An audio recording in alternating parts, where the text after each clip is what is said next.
Bien, para abordar este tema estamos junto a una entrevistada, junto a Loreto Jara. Ella es coordinadora de Política Educativa de Educación 2020 y le vamos a preguntar si existían las condiciones o no, como dicen los estudiantes de la Asamblea. Loreto, muy buenos días. ¿Cómo Hola, estás? buenos días. Loreto, ¿existían las condiciones? ¿Se podría haber hecho algún cambio? Porque lo que decían, o lo que dicen más bien los estudiantes secundarios que están llamando a movilizarse, es que no están las condiciones y que podría haberse probado un sistema de admisión diferente tomando en cuenta el contexto. ¿Se podría haber hecho algo así tomando en cuenta que también se aplazó la prueba ya 2 veces?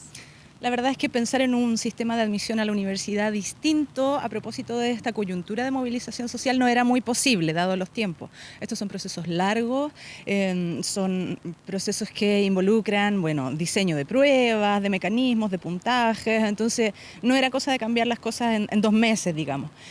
Por lo tanto era complejo. Ahora, los estudiantes secundarios tienen un punto y es, efectivamente, estamos en un contexto social, en un escenario que nos pone en un piso diferente y distinto donde el rendir este examen, esta prueba, no va a ser en las condiciones, comillas, normales, digamos, porque hay, tal como lo dicen los secundarios, hay estudiantes que han tenido problemas con como efecto de su participación en las movilizaciones, hay jóvenes que fueron heridos por perdigones, dicen, y efectivamente eso es así. Hay un contexto de tensión en el ambiente que hace que no sean las condiciones óptimas para rendir un examen de esta naturaleza. Pero no estaban dados los tiempos para hacer un cambio, una modificación en las reglas del juego a estas alturas. Pero se podía hacer quizás algo, una suerte de ayuda, quizás tomando en cuenta el contexto más allá de que se haya aplazado la prueba. La verdad es que es un contexto aún más complejo considerando que hubo estudiantes a quienes se les cerró anticipadamente el año escolar además. Entonces, efectivamente los resultados que va a tener esta medición en particular no van a ser quizás comparables con los del año pasado, no van a tener quizás el rendimiento esperado para una generación completa. Entonces, tendremos que ver cómo se comportan los resultados, ver desde ahí si las universidades hacen algunos cambios en las ponderaciones, en los puntajes, si se consideran más las notas que la PSU. Algo podría conversarse en función de eso, pero la prueba en sí, el test como tal, era muy difícil de cambiar a estas alturas y menos en 2 meses, no alcanza a hacerse. Ahora, respecto del tema de fondo, porque dicen también los estudiantes secundarios reunidos en la Asamblea Coordinadora que hay que hacer cambios al sistema de admisión, piden cambios a la PSU o quizás al sistema en general. ¿Qué se puede hacer y cuánto tiempo podría demorar hacer un cambio de estas características? La PSU se aplica desde el 2003.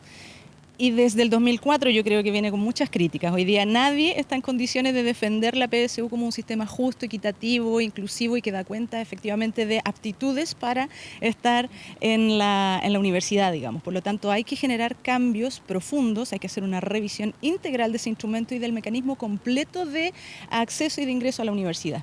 ¿Qué cosas habría que hacer, por ejemplo? En primer término, considerar que los estudiantes técnico-profesionales corren en desventaja en esta carrera, porque hay contenidos y objetivos de aprendizaje que no están dentro de su currículum y por lo tanto llegan con un piso diferente de conocimientos y de habilidades a rendir esta prueba. Esa es una primera modificación que debió haberse hecho hace mucho tiempo y no entendemos por qué no ocurre.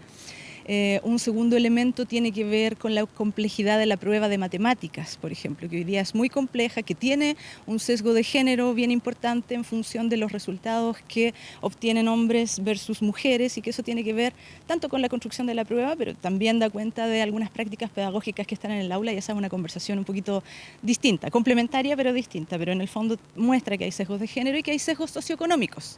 Es una prueba que favorece a ciertos sectores económicos por sobre otros.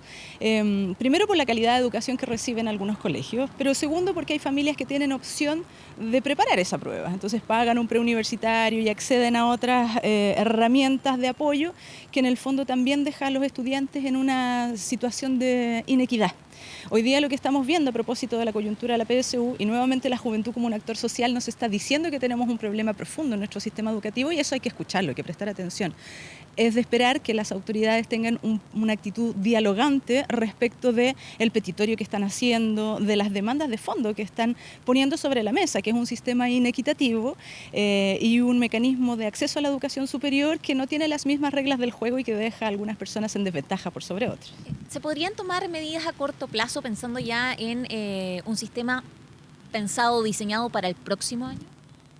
Respecto de las propuestas o lo que mencionaba. Sí, en teoría, esta es la última PSU que se rinde, porque hay algunas modificaciones en la legislación y en la política educativa a propósito de la creación de la Superintendencia de Educación, que es una institución nueva que debiese estar teniendo mayor protagonismo también en este contexto, y donde está la promesa de que se van a incorporar cambios en este sistema, que tienen que ver con modificar precisamente el instrumento, quizás con incorporar algunas herramientas o instrumentos complementarios para la admisión que den cuenta efectivamente de cuáles son las habilidades que tiene un joven o una joven para enfrentar el mundo universitario. En el fondo está la promesa, necesitamos ver cosas más concretas y desde esa perspectiva la presión que están ejerciendo hoy día los estudiantes es muy necesaria porque los cambios no pasan por inercia, digamos, hay que presionarlos un poquito.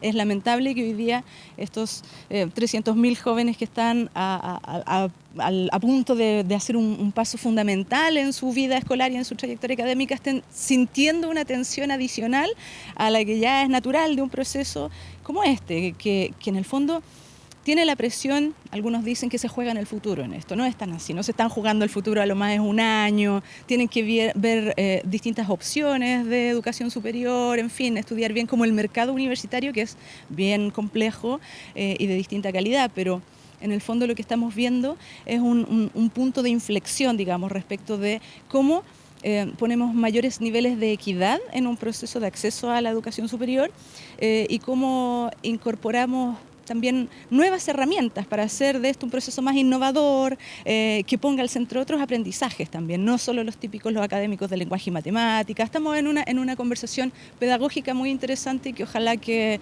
se resuelva de la mejor manera posible.